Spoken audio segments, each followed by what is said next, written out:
ఇదే కేసుకి సంబంధించి అక్కడ అల్లు అర్జున్ చేరుకున్నారు. అల్లు అర్జున్ తో పాటు లీగల్ టీం, ఆయన బంధువులు కూడా చేరుకున్నట్లుగా మనం విజువల్స్ లో క్లియర్ గా చూసాము. అయితే ఇంటి వద్ద అయితే చాలా పకడ్బందీగా పోలీస్ అధికారులు మంచి సెక్యూరిటీ, పకడ్బందీగా సెక్యూరిటీ అయితే ఏర్పాటు చేయడం జరిగింది. అదే విధంగా police station, Chikatpalli police station వద్ద కూడా పకడ్బందీ ప్లాన్ తో పోలీస్ అధికారులు అంతా ఎలాంటి అవాంఛనీయ ఘటన జరగకుండా అంత పకడ్బందీ ప్లాన్ తో అన్ని చర్యలు తీసుకోబోతున్నట్లు తెలుస్తుంది.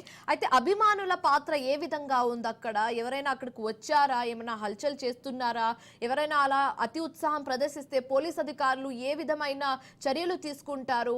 అక్కడ సిచ్యువేషన్, అభిమానులు ఎవరైనా వచ్చి ఉంటే అక్కడ సిచ్యువేషన్ ఎలా ఉంది ఇప్పుడు ప్రస్తుతం పిఎస్ దగ్గర? పిఎస్ దగ్గర చూస్తే మాత్రము పోలీసులు పిఎస్కి రెండు వైపులా కూడా భారీ గేట్లను కూడా ఏర్పాటు చేశారు. భారీ గేట్లను ఏర్పాటు చేసి లోపలికి ఎవరు వెళ్ళాలన్నా కూడా పోలీసులు అక్కడ వారిని పూర్తిగా తనిఖీ చేస్తున్నారు. లోపలికి ఎందుకు వెళ్తున్నారు, దీనికి సంబంధించిన అన్ని వివరాలు అడిగిన దాని తర్వాతనే ఇటు యొక్క పిఎస్ సంబంధించిన ఆవరణలో వారిని అలౌ చేస్తున్నారు. అభిమానులకు మాత్రము ఖచ్చితంగా పోలీసులు ఇప్పటికే హెచ్చరికలు కూడా జారీ చేశారు.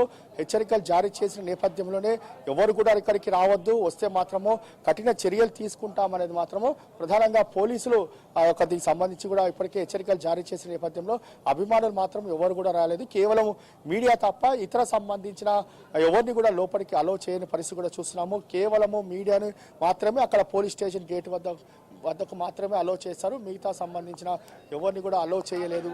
మనం చాలా క్లారిటీగా చూస్తున్నాం. పూర్తిగా భారీ గేట్లను కూడా ఏర్పాటు చేశారు. భారీ గేట్లను ఏర్పాటు చేసి ఒక రూఫ్తో ఆ పిఎస్ సంబంధించిన గేట్ ప్రాంతంలో ఎవరిని కూడా రానివ్వకుండా పరిస్థితి కూడా మనం గమనిస్తున్నాము.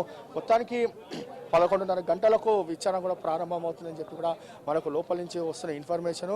అయితే ఈ నేపథ్యంలో 4 సంబంధించిన ఇన్స్పెక్టర్ స్థాయి అధికారులే పూర్తిగా విచారణ కొనసాగిస్తారు. ఇది కూడా డీసీపీ, సెంట్రల్ జోన్ డీసీపీ ఆధ్వర్యంలోనే ఈ యొక్క విచారణ కూడా కొనసాగుతున్నది మాత్రము మనకు చాలా స్పష్టంగా తెలుస్తుంది.